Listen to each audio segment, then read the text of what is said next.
Yizzo. Welcome back. This is not a regular Mr. Know-It-All podcast episode. Once again, this is an episode of Mr. Know-It-All Knows. And once again, this is Who I Know. We'll get to it in a minute. I'll put an intro forward or whatnot. I'll do all the splicing and chopping. And I got my man Steve Andrews, a.k.a. Sweets in the building. And that's coming at you right about now.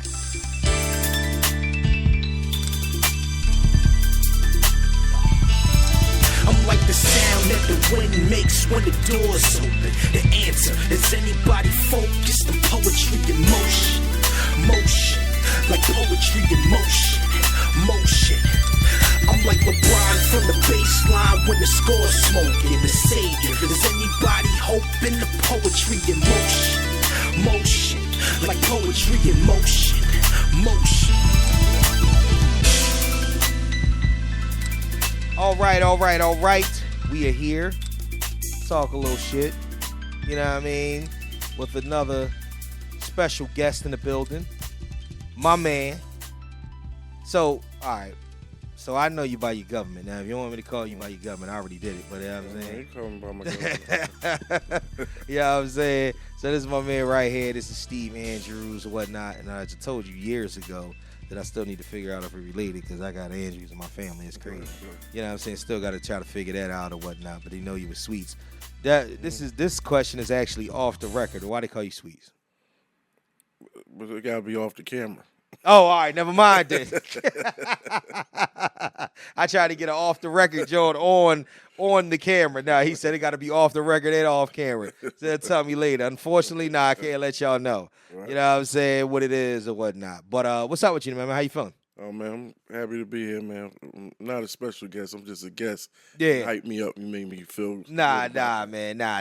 You just special guest in the building and whatnot, man. Anytime that, whether I know you or not, any young black entrepreneur that I have in the building that's actually talking something of substance and actually got something behind what they're doing, besides all the BS that's going on out in the streets or whatnot, I got full-fledged respect for you. So we can start off with a little bit of a line of questioning that I know some of these things, but I want the audience to get to know you as well, all right? Mm-hmm. Where were you born and raised? 23rd and Tioga, North Philadelphia. Oh, shit. Shout out there. 23rd and Tioga, huh? Yeah. Okay. You know, everybody claim the hardest part. Yeah, exactly. I'm like, God damn, 23rd and Tioga, huh? That's what we talk about? Yeah. 23rd and Tioga, born and raised. Wow. And what was that like? What schools did you attend? I went to Our Lady of Holy Souls down there in 19th and Tioga, so that was about 4 blocks away. Right. The school was, the elementary school. Yeah. Only Catholic school down there. Right. My mom tried to, give me some good education. So. I could dig it. So back then, the Catholic schools, was it tuition attached to it, or you had to it was accept tuition. You know what I mean? Mm-hmm. Yeah. My mom's got busy, work overtime to make sure that at least got a good education. Yeah, and I ain't mad at that. I ain't never ever mad at that, for real. I don't care where you come from and whatnot. We can say we came from the bottom, struggling. Like, right. I know a lot of niggas out here that talk that talk, and then, they still have, they had the foundation for the correct upbringing. Some of them just chose to be goofballs and choose the wrong path. Right. You know what I'm saying? But sorry. So listen.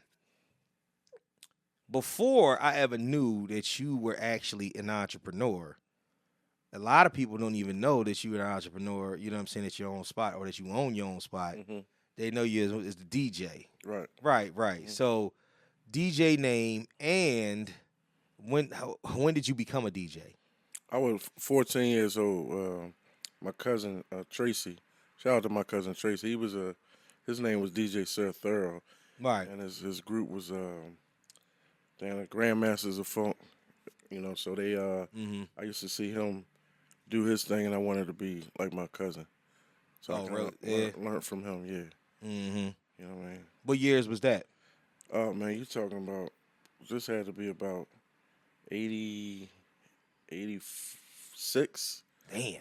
86. Mm-hmm. About 86, yep. Good old days, man. Good old days. I don't think people have, like a lot of the young bucks out here, man. Even the people that are anybody that's like 35 and younger, they don't really have an appreciation of for what exactly the 80s was about. Like, they just really don't. Like, I was born in '83, but is that like I've been around long enough to remember, you know what I'm saying, the '80s. I moved, you know what I mean, from South Philly to Alny in '89. Okay. You know, '88 as a matter of fact. And it's one of them things where you start to look back at it or whatnot. The times was much simpler, and you know what I mean, and it was easy to identify. Plus, it wasn't no damn internet. That's a whole nother Right. topic. Right. That's a whole nother topic. But you said 86. So what's your DJ name? DJ Sweets. Oh, okay. Yeah, see, hold on. See, that's what I'm talking about. We can't even get into the shits and whatnot. We go to oh man. So you said your cousin made you. So after that though, let's just talk about the entrepreneurship and whatnot. So what did you do before you became a full-fledged entrepreneur on a regular basis? Like, give us some background and what kind of led you to that place. Well, hustling, not selling drugs, just hustling jobs, man. Right. You know what I mean, whatever. Right. I pitched a penny at every wall, until something hit. Right. I can imagine that. And then when something sticks, I ride out hard for it. Right. You know what I mean? So, Right. Well, that's cool. So essentially, where you are today. So you know what I mean. You're owner of Crush Lounge. I guess we can, you know what I mean, throw out the address. 6414 Rising Sun Sun Avenue. Avenue. Yeah. So remember that. Yep. Mhm. And so take me on a journey what it took in order to get there to now, the things that you did around that and what led you to now being the owner of your own establishment. Well, all right, just being a DJ, I was able to meet some of the bar owners in the city of Philadelphia. Okay. You know what I mean? Right. So now, I worked for all of them. Yeah. And just being prepared for opportunity. Yeah. And being a good person. So some people give you an opportunity. It wasn't like I had the money. I got married. Yeah. Worked a regular job. Right. But some opportunities opened up, and I was prepared for it. Right. And I also had a partner at the time. Okay. Right. Shout out to my man Sonny Black. Well, shout out to Sonny Black, my man. Yeah. So essentially, you was up. Where was you working at? I was working for a company called Mark Group. Okay. I was crawling in attics and crawl spaces, man. It was a shit job, man. But being a convicted felon, hard to get. At that time, it's a little easier now because they're looking for workers. Trying to work at Scepter and the gas company and right. Just trying to have a decent job. It was tough when you was traveling with a record. Yeah. Well, that's tough. I mean, that's tough. We didn't really talk. You know what I mean, too much about it. You ain't really got to disclose. You know what I'm saying, too much of your personal business. But did you always find that to be a big deal when you as far as? I mean, it was discouraging. When you hustling became a way of life, and when you try to make the transition, not being educated and not having the good people around you, right, kind of guide you. Yeah. It's tough, man. No, I can imagine. People don't believe in you, especially when you they look at you a certain way, and your past sometimes be your present, and then it turn into your history. You know what I mean? So that's a good I try to. That's a bar. Right there. It's a bar right there. I like that. Yeah. So you pick yourself up by the bootstraps. You move and what you call it. So what was during all the mingling and talking and hollering at the people that actually now own establishments? Where did you see your gateway and say, yo, I got to hop on that. This might be something I'm able to work out and do? Well, as far as being a bar owner? Yeah, as far as being a bar owner, you know what I mean, on that type of everybody's situation is different. Right. I had a buddy, he had a kitchen across the street from Tender Touch. Okay. On Huntington Park. Right. And he had to get out. And he was like, look, Steve, I'm looking for a kitchen. Right. And I worked for a guy named Barron that he owned Jolly's Live and a couple other bars throughout the city. Okay. And I knew he had a bar up on Rising Sun at the time. It was called U Lounge.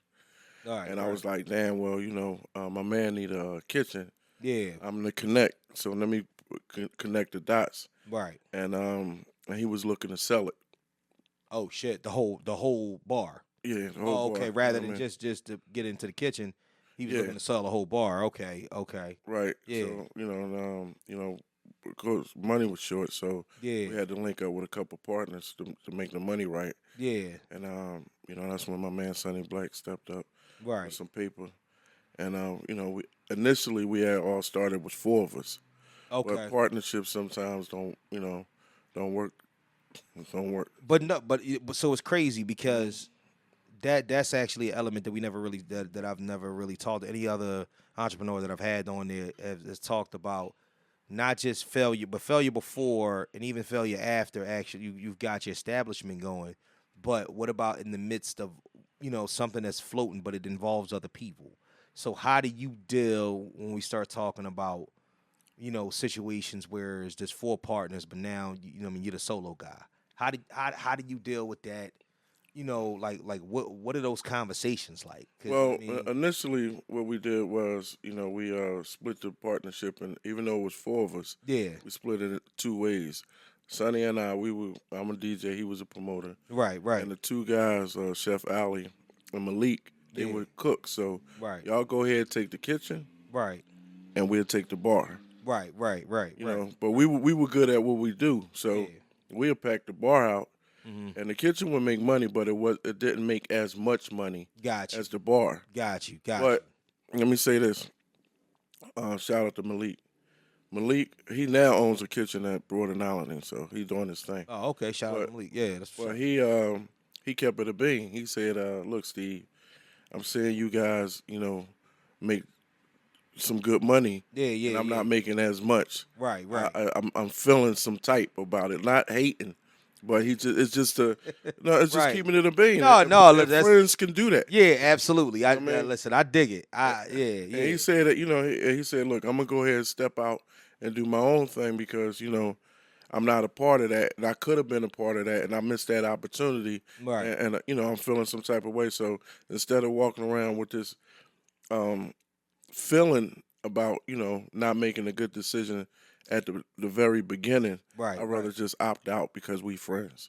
Oh wow. Okay. Yes, that's a tough joint, man. That's a tough joint. Keeping it a bean. No, it is. It's keeping it. It is. You're absolutely right. But I think that's a lot of times that takes it's a lot of humble behind that. A lot of humble behind. It takes a lot of humble, but when you got real friends, you can let them know, look, man, I'm feeling some type of way about something. Yeah. And either we gonna fix it, right? Because some things can't be, nothing's given to you. You got to earn it. Absolutely.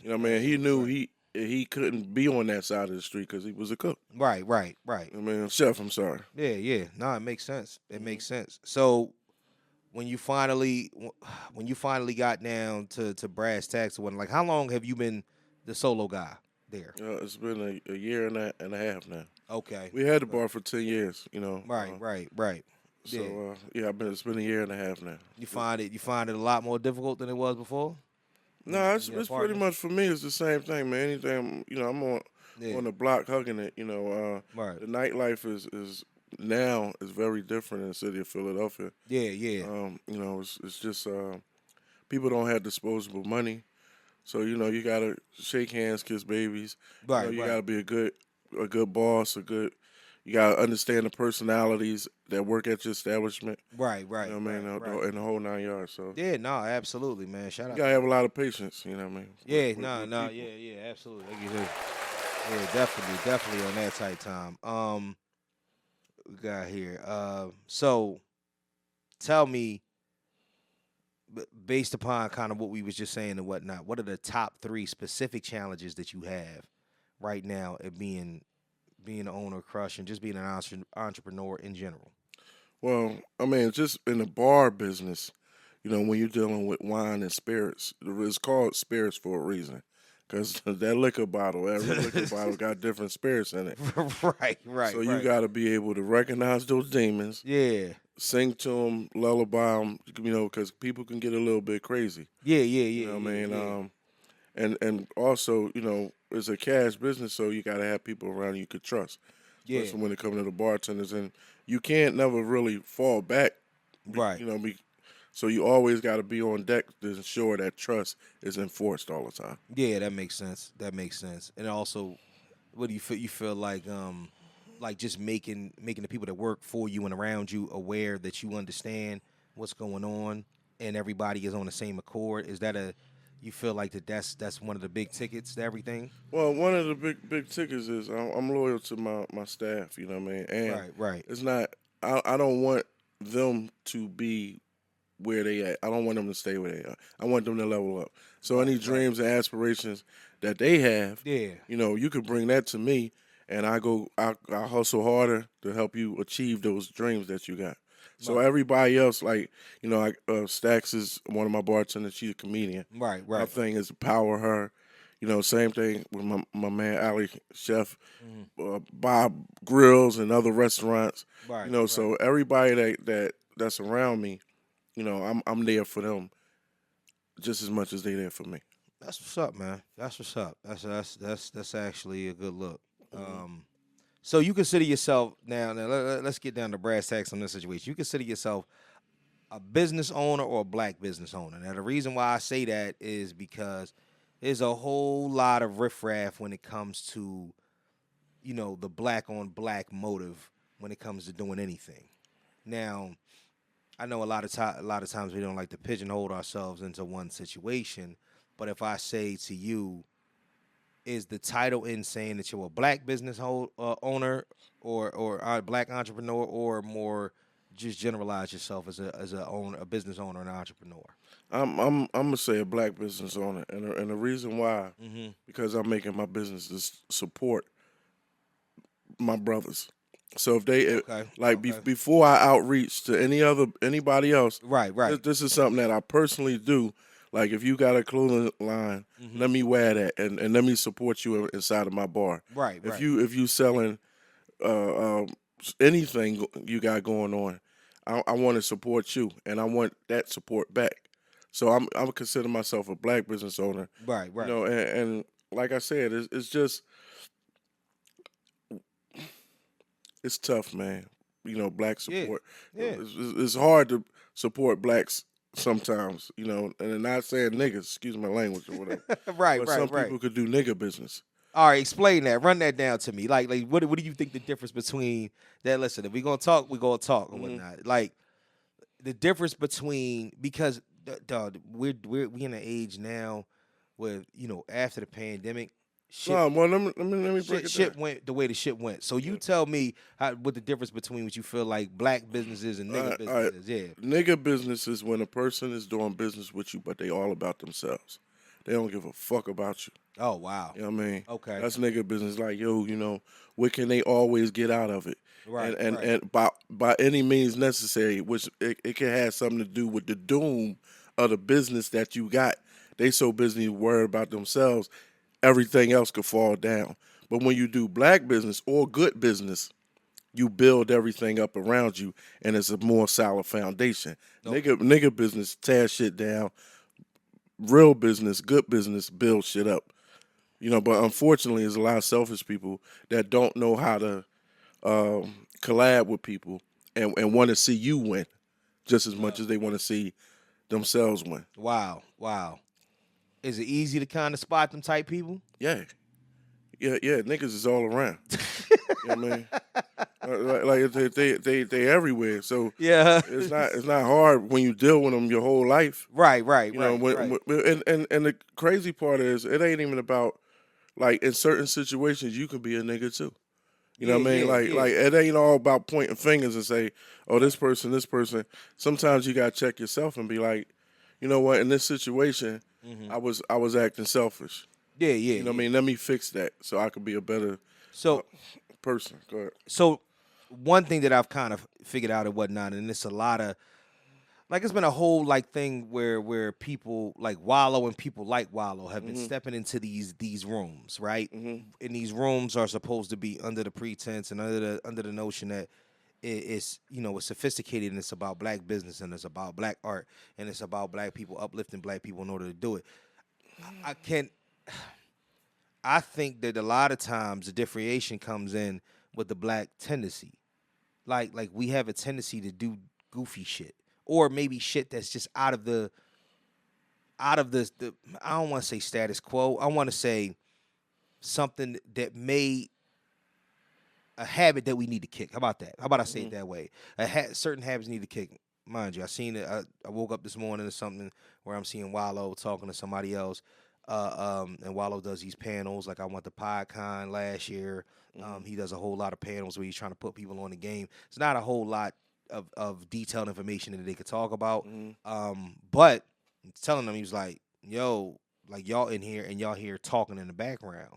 And y'all talking in the background when I got the head of Black Music for YouTube over here speaking about and trying to give y'all game, but y'all are not really paying attention because at the end of the day, I don't think that it aligns to what you're looking for, what affects y'all. But you know, and I think that we as a culture kind of do that a lot, where we have a goal set, or not even a goal, we have an idea set, and then we kind of tune the other shit out. So, do you think that that's it? Does that what divides the black business and nigga business, or All right, or so yeah? let me elaborate on that. So you speaking on Wallow, right? Right. All right. So, when Wallow first started, Yeah. somebody has to be the guy to hold the camera. I held the camera for Wallow.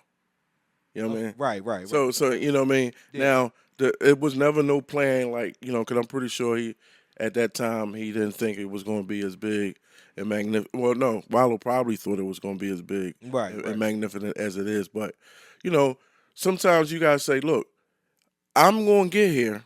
Right. But I need you to hold the camera. And the person that holds the camera has to feel secure in his position and feel like he got to be the best camera holder in the building, and you got to big him up too. Right. You got to. So everybody is not so. And Wallow's not the only person that people got to use all the time. But when you come with a team, you got to say, look, man, everybody can't score all the points. Somebody got to grab the rebounds. Absolutely. You know what I mean? Absolutely. And where they make all the money at is when they had those, those seminars or whatever, because everybody's in that room wants to be the top dog, the person behind the mic.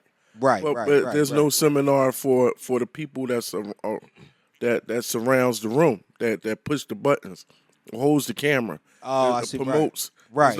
But see, so that street gets smaller.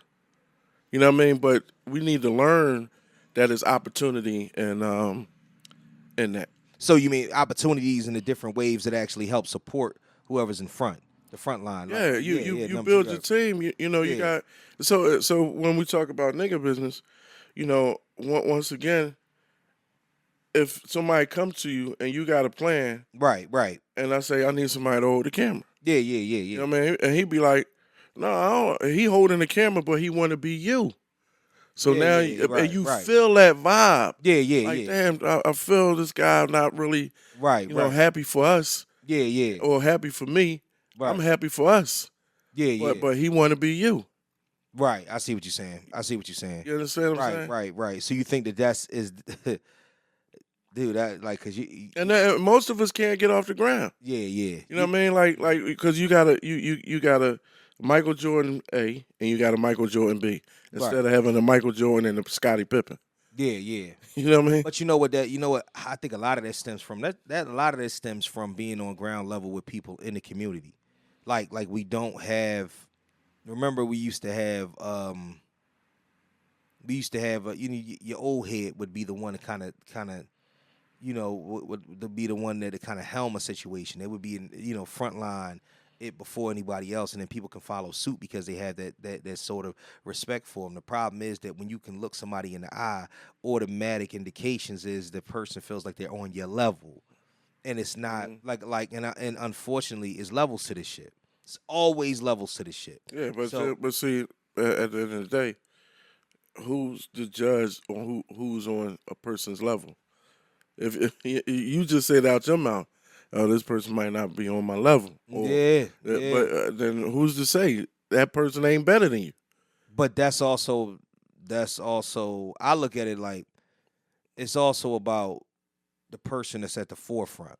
So if somebody is like, let's say, okay, So you're the owner of the bar, right? Mm-hmm. And you come up with schematics in order to expand. You know what I'm saying? You put things into play. You know this, you know that, and whatnot. The moment that somebody else comes in and says, "All right, I can be a helpmate to you in this situation," and like, "Yo, bro, I'm gonna look out." You know what I'm saying? I got connects with this. I could put this. I could do this, that, and the third.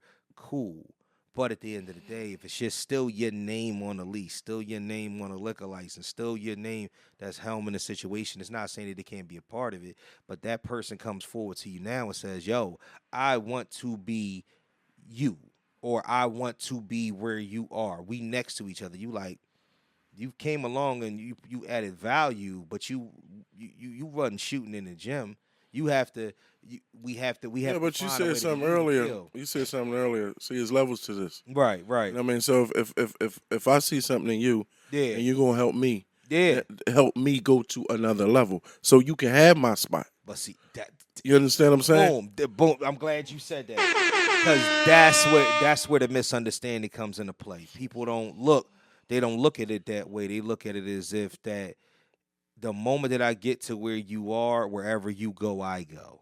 Right. And that's the problem. So The the person got to add value. Yeah. You know what I mean, like, yo, look, you already doing it. Right. I'm going to come to your team, Yeah. and I'm gonna make you better. Yeah, yeah. When you get better, that means you got to go somewhere else. Yeah. That's better. Yeah, that's true. And I got that, and that person got that spot. Yeah. And that's how you got to look at it. Everybody can be. You understand? People do want to take your place, smile on your face all the time. They want to take your place, backstabbers. Right. But at the Right. same time, and say, "Look, man, I believe in you. You believe in me. That means we believe in us. Let's go to the next level." So that leads to the next question and whatnot. Do you believe that I'm gonna ask another question after this one, but do you believe that success breeds envy? Absolutely.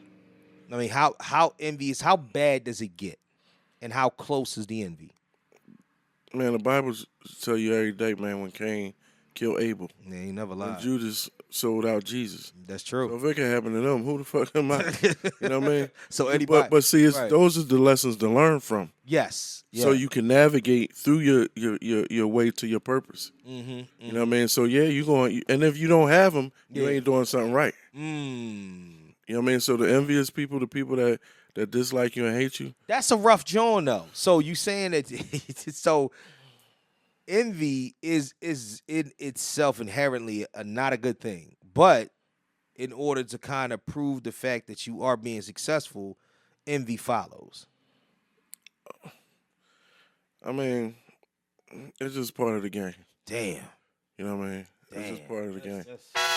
Damn. That's a rough joint, man. Because nobody wants, especially if it's somebody that's close to you, you don't want the person that's next to you or that's been a part of your upcoming or that you got love for, like that envying you. But that lends it to the next point or whatnot. What's your go ahead. So I'm gonna say I envy people. You know what I mean? You know, just keeping it a bean. Okay. Now, I'm gonna use for example, and I'm shout my man Chef Alibaba out. Right. If we talk and we got a plan, Yeah. and we say, yo, we're gonna take your cooking to the next level. Yeah. But you need to do this. You need to promote yourself. Use your social media, the whole 9 yards. Right. And I see somebody else doing it. I'm envying that person because I wanted it for him. It ain't that I don't want him to have it. Okay. It's just that I ain't got it, and my man ain't got it. Okay. You know? I love the definition of that because a lot of people, that's not an understanding point that a lot of people have. Right. Most people, envy for most people is a very, very selfish thing. Right. It burns in their soul because at the end of the day, don't nobody want nothing more for anybody else than they want for themselves. Envy should be used as a tool of motivation versus hatred and to take you off the grid. Right. You know what I mean? Like, yo, if you getting it, okay, Yeah. I ain't got it. I'm envying that. Right. So I'm going. I want that too. So I'm going harder. Yeah. That makes sense. Sense. So what's your stance on pocket watching? I mean, most people get it wrong. Most people get it wrong. But see, you know what it is though. People pocket watching is more and more based upon not your income to debt ratio, not about your back end taxes, not about child support, not about anything else that you got to pay that people can't see. Mm-hmm. It's about what the fuck you pull up in. It's about what you drive. It's about how you live, and it's about the way it looks. So that's what I mean by pocket watching. People, what is your stance on people that pocket watching? And as an entrepreneur that has done well for himself, how do you feel? How do you see that being a thing? Well, I'm not a flosser or whatever. So, and if the people do, What you drive here today, then? I drove my squad. I'm in my minivan. Oh, yeah. I'm working right now. Yeah, I got my work uniform on. I mean, What's your you ain't gotta throw it out there. What's your vehicle? What's your vehicle of choice or whatnot when you? I'm in Range Rover. Oh, that's what I'm saying. But no, my thing is right. Is people do pocket watch, but I hope they use that as motivation because, it's something to wish for, but most of the time it ain't like that. As long as they ain't trying to line me up or you know what? I mean, I'm and cool. see it, and that's what I want to keep it off of like the lineup situation because I think that people are malicious. Motherfuckers are malicious, regardless of what day of the week it is. So that's something different. I'm talking about this, so like taking back when we were talking about what the envy is. I think that the pocket watching ass people are the ones that actually they perpetuate the envy. Yeah, well, I mean, like I said, I try not to get my pockets watched, so that's a practice. You know what I mean?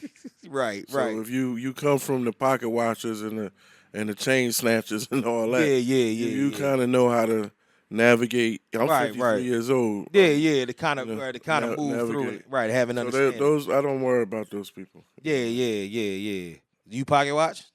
No, I don't pocket watch. You know pocket watch? No, I don't care about what the person got. I dig it.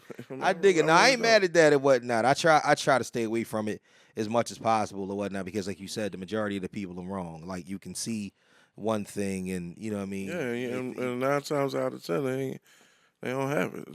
They just make it look good. Make broke look good.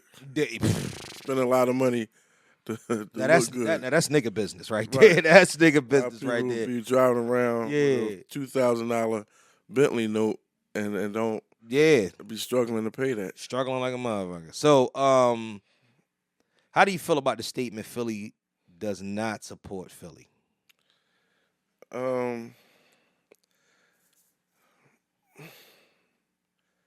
I don't feel any way about it. I feel like Philly do want to support Philly, but what do Philly have to support? You know what I mean? I'm just even the small businesses or whatever. Yeah. Philly is a rough city right now. Yeah, and it's not too much good to talk about to support. You know what I mean? Right. We see more murders and the YNs or whatever, versus a kid that I'm gonna use it for example. My daughter cousin, Justin Edwards, played for the Sixers. Okay. You know what I mean? Right. Now you paused as soon as I said Justin Edwards. You supposed to go, oh, Justin Edwards, I'm Tech, #1 high school recruit coming out of America. Right. We whispered about him. Yeah. We don't whisper about the good stuff. Right. So I want to support it, but nobody's supporting the good stuff. It's not put up front. The bad stuff is glorified. You know what I mean? So Philly is supporting each other in the negative ways. Really? So you feel like we get more support under the mantra of the fuckery than we do actually the uplifting shit? I mean, when you say support, you got to ask who's coming out for you. Now, right? You know what I mean? Right. So if a kid can be like, we're gonna go crazy now, brought and Gerard from a text, and all the kids come out there, they'll support craziness. Right. You know what I mean? But if it's something like I told you with the kid Justin Edwards, you know what I mean, getting drafted to the Sixers, right. It wasn't a parade, it wasn't a hand clap, it wasn't a shout out because that go unmentioned. So Philly That's true. That's true. So, cause my young boy, I used to coach him. You know what I'm saying? Back when he was, shout out that he was the number 3 draft pick in the NFL draft, Abdul Carter. Yeah. You know what I'm saying? I carried him off the field when he broke his collarbone one time. You know what I mean? Put him in the ambulance. Like, I remember that kid when he was high, when he was afraid to tackle, but he's now grown into, you know what I'm saying, one of the top, prospects going into the NFL. Right. What I do for me, like, you know what I'm saying, I'm not, essentially family. Like, I, know him, only by coaching him and whatnot. I'm not friends of the family or anything. But what I do is I sing the praise or something like that because it means something to me, because I'm looking at it like the kids that I've coached and I've helped with their development even when they were younger now are getting to a certain place. And even if they play, I don't care if they playing semi-pro or whatnot, it makes me proud that they're doing something. So shit, when they got to college, everybody got to college, I was happy as hell. Yeah. You know what I'm saying? So because that was, to me, that was the ultimate goal. Now I have more and more kids that are making it to the next level. It's like, oh shit, this is happening. So this is a good look. That's a good look for me, but I'm not one to, I don't get super high or super low for anything. Mm-hmm. Like me, I like to, I'll celebrate things and it's a vibe and it'll be what it be, but I know there's more work to be done. So I always kind of keep it going. Now, on the other hand, we start talking about people that kind of like don't care, or maybe it's not that people that don't care, maybe just people don't, I don't know, maybe to me, I say we have the tendency to celebrate specific things. I'm not going to necessarily say that it's the negative, because I think we highlight it more than celebrate it, but I think that we just don't do enough celebrations until it gets to a specific level. Like when shit get here, then that's when Philly all aboard. Like Meek Mill concerts sell out. Mm-hmm. You wasn't with Meek shooting in the gym when he was mid-level. You wasn't the one, you know what I'm saying? You didn't support or buy his albums till everybody else bought his albums. We just don't have that type of vibe in the city or whatnot. We hate before we love. You got to go through our hate gauntlet. Well, Biggie said it. Yeah. You're nobody till somebody kills you. Exactly. You know what I mean, so exactly. So it's a negative way of thinking, but unfortunately, that's the way it is. And it's crazy though, because I also think that that's a metaphor though. Because at the end of the day, when we say, like, when you grinding somebody up, you like, yo, they killing him right now. You know what I'm saying? Because that's what it is. Like people you have to catch the backlash before you catch the praise. And we are a city that the backlash comes way before the praise. Mm-hmm. We want to continue to backlash you until the praise is duly noted. And I think that takes a lot of cats a lot of time in order to make it happen. And even then though, and that's the thing about the city, and we'll talk about that in a second too. Is it really, really support, or is it really, really somebody trying? Is it people that envy a situation enough to kind of want to be on your level? I mean, I'd rather talk about something else but yeah, that's a tough job. You know what I mean? Yeah, it's a tough job. That's a tough job, man. Let's keep it. Let's get it a little lighter or whatnot. What's the one thing that you would tell somebody is the key to success? Hard work, man. Get and dedication, and even when you don't want to do it, you got to do it. You know what I mean? It's just that simple. You know what I mean? Wow. And you might not get the results that you're looking for. Yeah. But you might be one more step away from your breakthrough. So you gotta keep your legs moving, keep swimming. You know what I mean? And you can't stop. Right. You gotta be your worst critic, especially when it comes to being lazy. Wow. You make a plan. You got to do it. I fight myself every day. Right. Like, yo, I got to do this. Yeah. I got to finish this. Right. So, that's some of my keys to success. And I'm not successful. I'm still striving for it. So I can be seen. You can see me along the way and call it success, but I ain't get there yet. Right. You know what I mean? I guess it's relative, though. I guess it's relative. You know what I'm saying? Like, yeah. But I mean, if people are looking to get, you know what I'm saying, at a certain, level, like if people want to get to the level that you are or whatnot, that's the advice that you can give to them. You know what I mean? But to always be striving is actually a great, great thing. So how do you balance your quote unquote success and everything that you do with your personal life and with fatherhood? Well, How many kids you got? Before. I got 5 kids. Okay. I got 3. Mm-hmm. 2 27s, 1 28, and I got a 12-year-old and a 9-year-old. Okay. You know what I mean? Okay. Right. Right. So that, but how do I balance, work and personal? Yeah. Is not a balance. It's a seesaw.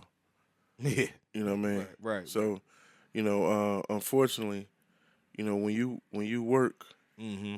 you got less time for family. You know Right. what I mean? Right. You could try to balance it, but when you're trying to be everything that you can be to yourself and to your family, Yeah. and Yeah. leave them something, and during your earning years, the 17 to 35, now you playing catch up with your life. Yeah. You gotta go super hard. There's no balance there. Wow. You gotta pick and choose. Mm-hmm. You know what I mean? If you got time, 9 times out of 10 you ain't got money, and if you got money, that mean you ain't got time for certain things. Wow. You know what I mean? So Yeah. there's no balance. It's a seesaw. Yeah. I spend time with my children. Yeah. Ain't no business. Mm. You know what I mean? I'm always working. Right. So unfortunately, there's a lot of sacrifices given. Yeah. You know what I mean? So, Yeah.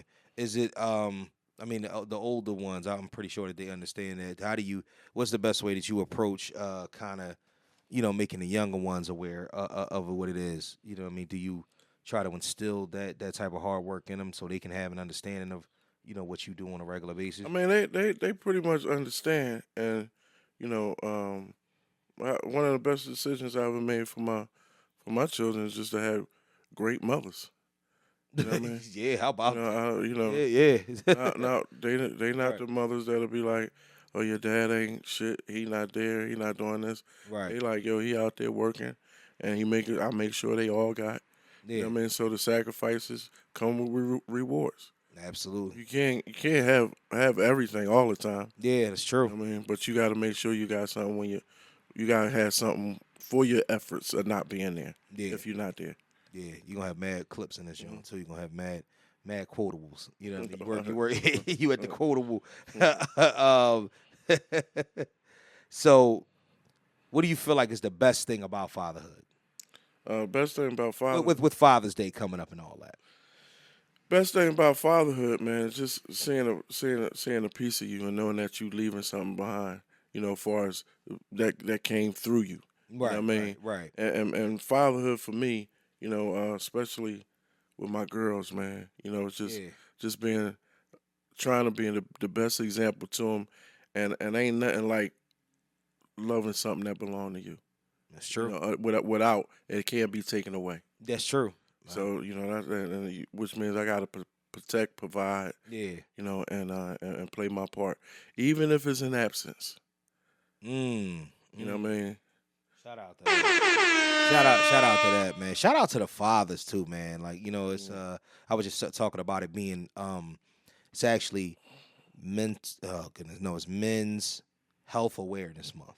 And I made a video about it earlier or whatnot, right before you came. Just talking about it a little bit and just talking about how this month alone, whether it's a Mr. Know-It-All Knows or it's a Mr. Know-It-All podcast, is going to be centralized in what men do. So, have men entrepreneurs on. I'm gonna have men podcasters on. I'm gonna have men that are in different fields or whatnot. It's just kind of to highlight us a little bit. I don't think we get enough attention and whatnot. You know what I mean when it comes down to it. So me being a male led podcast, I say hell, why not? You know what I'm saying?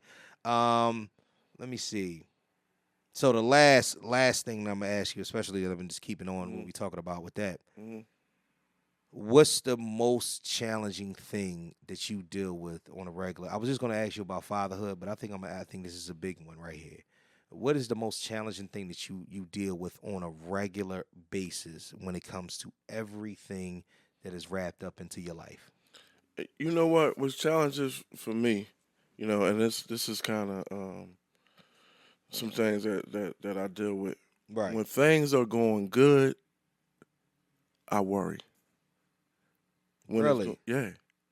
Because when the sun is outside, you gotta build a umbrella because the rain is coming.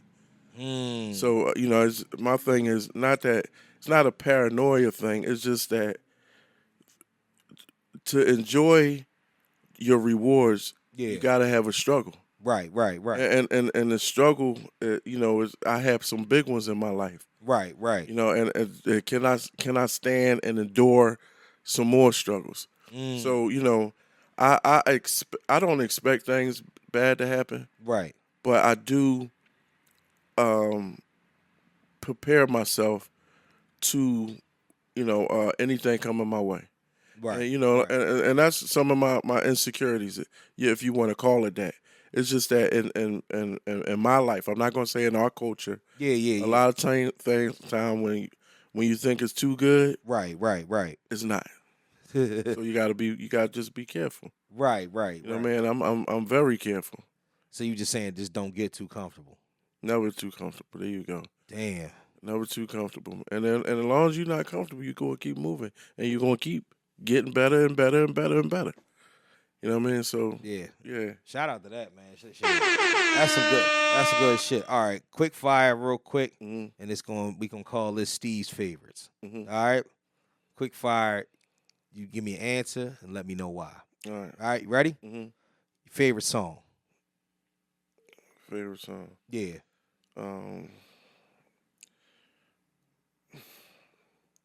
I got a lot of them. Mm-hmm.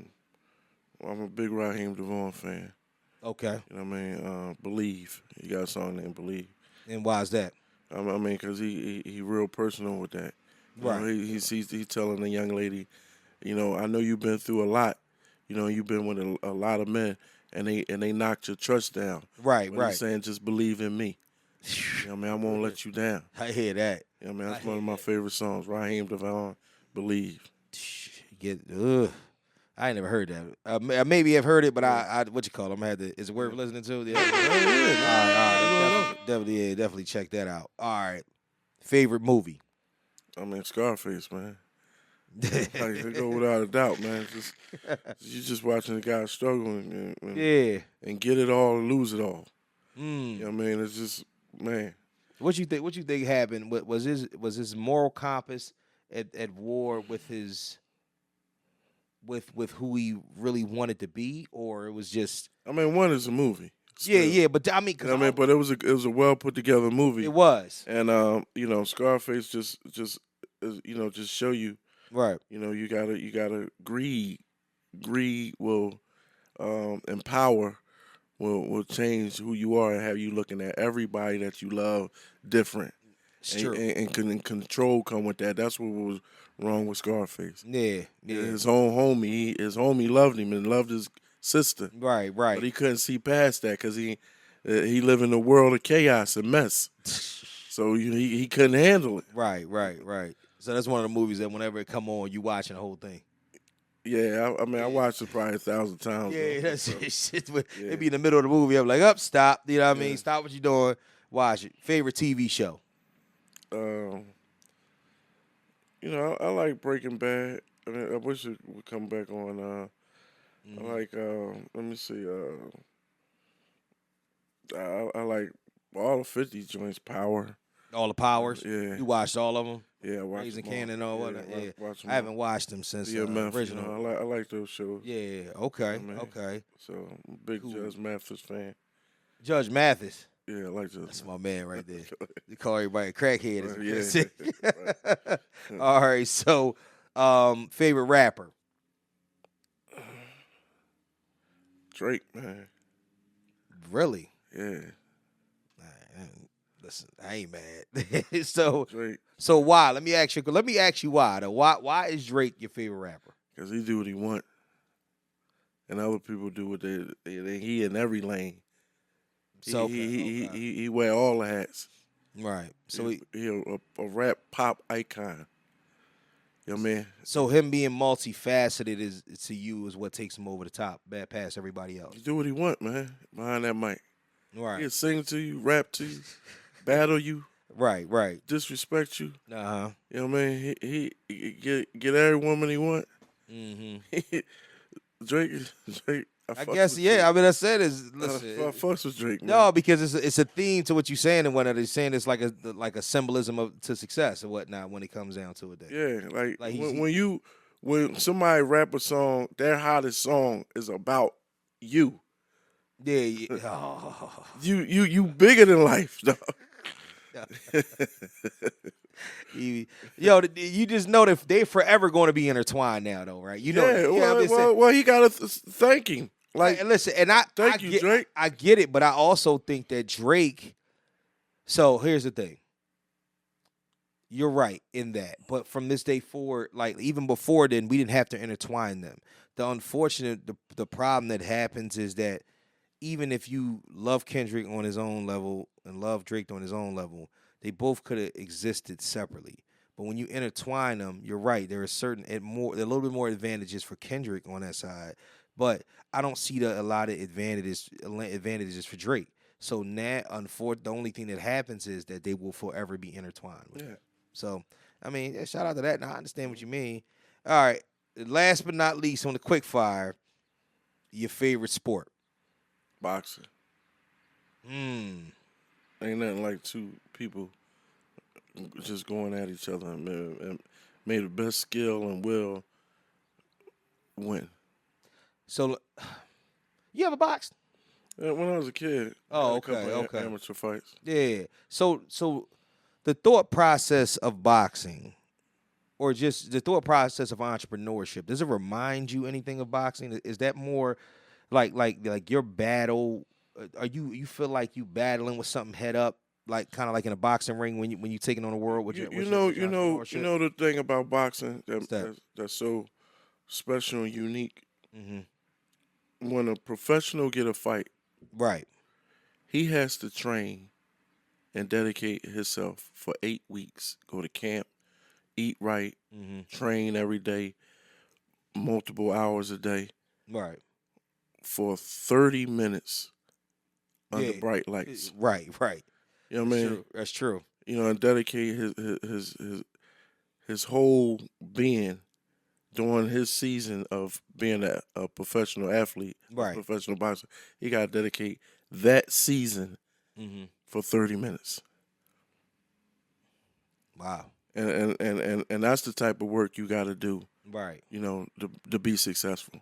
And the one, say you got two people going at it, and they both both going super hard in the gym. Yeah. You know, and you be like, damn, which one guy gonna bless with the victory and hold their hand up? You know what I mean? Because a loss as a boxer can break you. Absolutely. And a win can make you. Yep. So, you know, and I applaud both of them. But like I said, ain't nothing like boxing. Because you by yourself. Yeah. Ain't no team. That's true. You know what I mean? You got a corner. Yeah, you can say whatever they want to and what I whatnot, but you all playing. You play basketball, you might take off a play. Football might take off a play. Yeah. You know, but don't one-on-one individual sports. Take off a play, you getting put to sleep. Yeah, right. You take off. Right. That's crazy. Well, look, man, I want to give you a shout out, man. Shout out, man, for having you aboard, man. I appreciate you doing this with me and whatnot. You know what I'm saying? Known you for a long time, so you know what I mean. But it's a good look to kind of get you in front of the cameras and whatnot to talk to you know about where your motivation is, where your mind is at, and you know especially with this men's health awareness month thing going on. I think it's thorough. You know, so you live by something called the isms. So why don't you give an ism to everybody, you know what I'm saying, that you can leave them with, you know what I'm saying, before we close out? Nah, ism is people over things. Right. And purpose over people. You know what I mean? There's a 3-step: purpose, people, things. Right. You know what I mean? And you got to figure out your purpose. You know what I mean? You know, ism is knowledge. Yeah. And is also self-awareness. Right. You know, being a gentleman. Yeah. You know, being clean, hygiene. You know what I mean? Manners. Right. That's you know, those are some of the key elements of the ism. Okay. You ain't trademarked that yet, have you? No, not yet. You gotta trademark that. Well, look. All right. This has been fun, man. Once again, hand clap and shout out to my man, Steve. Sweets, Andrews. Oh, man. I'm Mr. Know-It-All, and this has been another episode of Mr. Know-It-All Knows. And y'all be safe, and we'll get with y'all next time. As a matter of fact, check the Patreon, because I'm having a little bonus footage coming up for y'all in a little bit. All right? All right. Y'all be safe. Peace. All right, my man.